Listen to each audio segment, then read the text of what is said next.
केवल टूटी हुई सामग्री का प्रयोग दो चीजों में मान्य है। कौन कौन सी?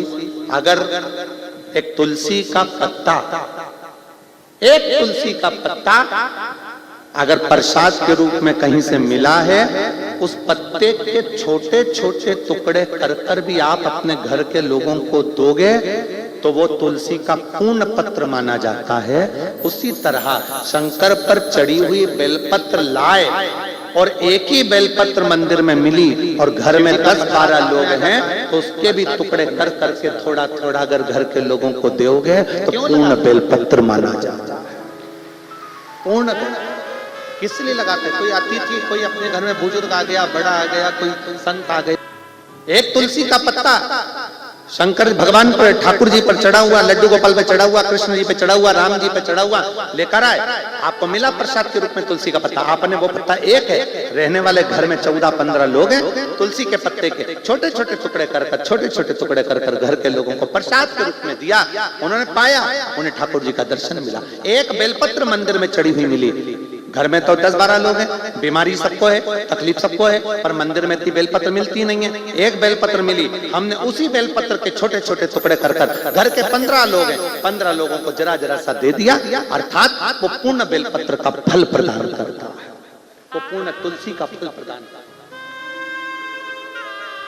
अब कई लोग ऐसे भी बैठे हैं कथा में, ऐसा नहीं है कि कथा में नहीं बैठे, कई लोग ऐसे बैठे हैं, मेरी काकी की तबीयत खराब है, मेरे भाऊ की तबीयत खराब है, मेरे भाऊ की तबीयत खराब है तो उसके लिए एक पत्ता लेकर जाऊंगी, मेरे चाचा जी की तबीयत खराब है एक पत्ता उसके लिए लेकर जाऊंगी, मेरी माता जी की तबीयत खराब है एक पत्ता उसके लिए लेकर जाऊंगी। शिव महापुराण की कथा कहती है अगर शंकर जी पे चढ़ा हुआ एक पत्र भी मिल रहा है, उस पत्र का वह छोटा सा टुकड़ा भी अगर हमको ग्रहण करने को मिल रहा है, समझ लेना कि शिव पूर्ण है। हमने पहले भी कहा, आपके घर में शंकर लिंग खंडित हो गया, टूट गया, 4 टुकड़े हो गए, 10 टुकड़े हो गए, 50 टुकड़े हो गए, शंकर के शिवलिंग के 1000 टुकड़े हो गए तो भी वो शिवलिंग खंडित नहीं माना होगा, वो अखंड है, अखंड रहेगा। उसका नाम खंडेश्वर महादेव हो सकता है पर वो खंडित नहीं मान सकते उसको, वो पूर्ण है और पूर्ण ही रहेगा। टुकड़े टुकड़े हो रहे, जैसे कंकर शंकर की भूमि, सीहोर से कंकर शंकर की भूमि कुबेरेश्वर धाम से आप कोई कंकर लेकर आपने जल चढ़ाते चढ़ाते 15-20 दिन हो गए, उसके टुकड़े टुकड़े हो गए, कटोरी में रखे रखे उसके 10-20 टुकड़े हो गए, 15 टुकड़े हो गए, 2 टुकड़े हो गए, वो खंडित नहीं है, वो अखंड है। क्यों हुए 2 टुकड़े? किस लिए हुए 2 टुकड़े? आप लाए कुबेरेश्वर धाम से कंकर शंकर उठाकर लेकर आ गए, पूजन कर कर लेकर आए, टुकड़े हो गए। क्यों टुकड़े हुए? हो सकता है मेरा बाबा तुमको दुगना कुछ फल प्रदान करने वाला होगा, पर कई लोग ऐसे हैं कि उसको विषम परिस्थिति में विचार करते हैं। कई लोग उसको बुरा तत्व, हमारे पास में टूटा हुआ रुद्राक्ष आ गया, हमने सोचा कि टूटा हुआ आ गया, हमारे भाग्य बेकार होंगे, हमारे पास टूटी हुई बेलपत्र आ गई, हमने सोचा कि भाग्य बेकार होगा, हमारे पास टूटी सामग्री आ गई, हमने सोचा भाग्य बेकार होगा।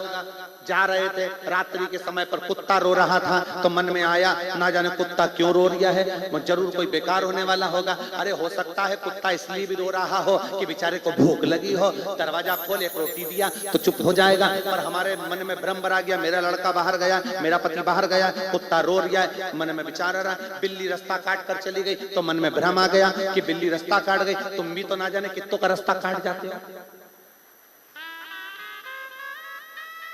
भ्रम उत्पन्न नहीं होता। भ्रम की जिंदगी नहीं जीना। शिव को मान रहे हो, शंकर भगवान का भजन कर रहे हो, शिव महापुराण की कथा अगर श्रवण कर रहे हो तो ये मन में भ्रम मत पालना कि मैंने ये करा कि मैंने वो करा। हाँ ये जरूर है कि सुबह का समय जब हम बाबा को प्रणाम करें, या तो अगर टूटा हुआ कंगा भी तुम्हारे पास में है और दूसरा कोई कंगा नहीं है तो सबसे पहले अपने बाल को अपने हाथों से सजाइए, क्योंकि ये हाथ की रेखा हमारे सिर पर जब पड़ेगी तो हो सकता है कि पूर्ण तरह से हमें फल की प्राप्ति हो जाए, हमें सुख का अनुभव हो।